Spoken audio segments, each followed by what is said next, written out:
మహాదేవ శ్రీమాత్రే నమః. Welcome to our channel times భక్తి. నేను మీ మురళీధర్ శర్మను. ఈ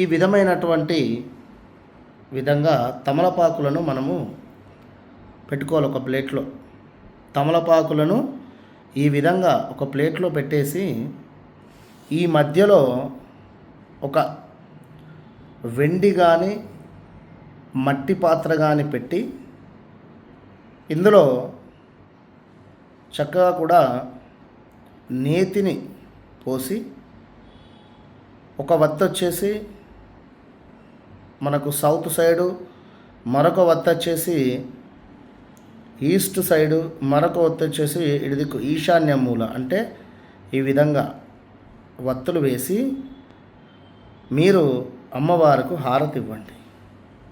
పూజ అంతా అయ్యాక మంచి ఫలితం ఉంటుంది. All the best.